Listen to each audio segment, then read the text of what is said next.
un uropode, cette queue est propice, si on veut, à ce qu'on appelle le phénomène de capping. C'est un point de pathogénicité. Parce qu'avec ça, c'est comme elle change de peau, comme un serpent, où elle accroche ses globules rouges qu'elle traîne, elle traîne son lunch. Okay? C'est un peu intelligent, ce parasite. C'est une cellule, mais c'est quand même intelligent. Et ça va se balader comme ça pour aller se nourrir.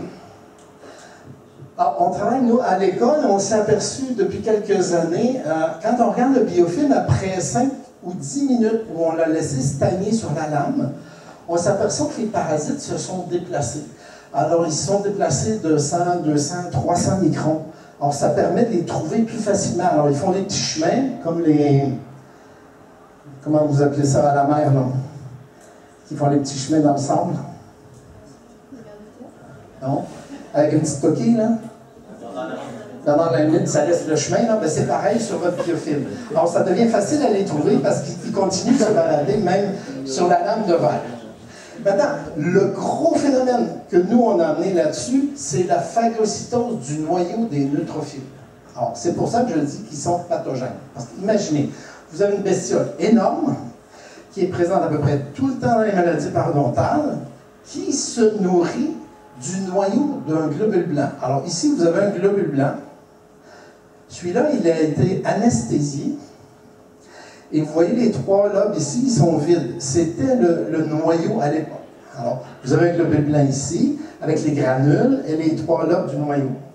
Alors, celui-là, il n'y a plus de granules parce que l'amibe va injecter un produit, c'est connu en médecine, si vous voulez, chez l'école voisine, ça anesthésie le globule blanc, les globules blancs tombent, et après, l'amibe va pénétrer l'intérieur du globule blanc, va aller chercher le noyau et va simplement susurrer et avaler le noyau du globule blanc qui maintenant ne peut plus accomplir son travail.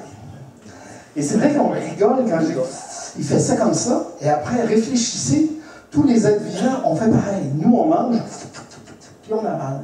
Puis toutes les bestioles qui vivent, ils font comme ça. Et puis ils avalent. Les amibes dans la maladie parodontale, ils font pareil. Ils se collent sur un globule blanc, ils l'anesthésient, ils l'assomment. Une fois qu'il est assommé, parce qu'il ne veut pas manger les granules qui sont toxiques, il va juste aller chercher les protéines du noyau, l'avaler. D'accord? Alors nous, on appelait ça l'exonucléophagie, et puis on a décrit ça dans la littérature. Bref, le seul point de difficulté, c'est que les journaux dentaires ne veulent pas nous publier. Alors, on arrive à publier seulement dans le journal médical, le journal de Tropical Medicine, Protist ou Biology, mais actuellement, les journaux dentaires, il y a juste ID qui a accepté de nous publier en 2003. Là. Bref. Après, vous voyez les patients, ces amibes vivent quand même avec les bactéries. Alors ici, dans les grands filaments d'actinomycètes, les bactéries, voilà, sont bien formés. C'est ce qui va faire le tartre sous-gingival que vous allez enlever avec vos piésos et tout. Non, ça, c'est le futur tartre. Mais avant qu'il se forme en tartre, il est bien vivant et il y a des amibes qui se baladent dedans. C'est un peu comme du corail. Voilà, alors vous voyez l'image. Alors tous nos patients voient ces choses-là. On voit les grands filaments, des espèces de spiroquettes qui battent au vent comme ça. Et les amibes vont se loger là-dessous pour profiter, on appelle ça l'inculinisme, ils vont profiter des bactéries. Alors, c'est un système très organisé dans la maladie parodontale. Ça n'existe pas dans la gingivite et ça n'existe pas dans la santé. D'accord? C'est strictement lié à la maladie parodontale. On voit quand on voit ça, on est un petit peu, on s'interroge quand même un peu. Oui, il y a des bactéries pathogènes, groupe rouge de Sokratsky, mais oui, il y a aussi les parasites et tout. D'accord? Alors, nous, le phénomène, on l'appelle exonucléophagie. Alors, vous voyez l'amibe ici, qui est en train de gober là, une portion du noyau du neutrophile. Alors, je vous mets comme ça en vitesse. Vous voyez le noyau qui progressivement va s'enrouler et va former une tache comme on voit ailleurs ici. Cette amibe, ce parasite, il a avalé 1, 2, 3 noyaux ce matin. Et chaque parasite s'entoure en général d'une centaine de globules blancs. En fait, il est dans le frigo, il anesthésie 4, 5, 6 globules blancs. Après, il va les manger, les noyaux. Et il va laisser ce qu'on appelle une cellule fantôme évidée. Alors ça sera une cellule fantôme évidée. Vous voyez, il finit là, le festin, presque à s'essuyer le bec. Et ça va faire le petit espace noir qui est ici avec le noyau du parasite. Après, il va continuer son chemin pour aller manger un deuxième.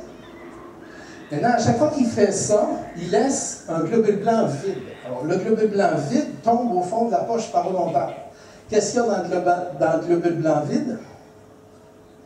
Tous les granules, tous les trucs, tous les enzymes protéolytiques, collagénases, toute la biochimie que vous connaissez du globule blanc, qui va être projeté au fond du sillon parodontal sans aucun contrôle. Alors, ce qui détruit la poche parodontale, ce qui détruit les fibres, ce qui détruit l'os, c'est pas en fait l'amibe lui-même, parce qu'en fait c'est un compagnon, mais comme il détruit le globule blanc, c'est les restes des globules blancs qui détruisent les tissus. C'est exactement la même maladie que l'amibiase du foie. On a exactement le même procédé. Ce qui détruit le foie, c'est les amibes qui gobent les noyaux des globules blancs pour délaisser tous les enzymes protéolytiques qui vont détruire le foie. D'accord?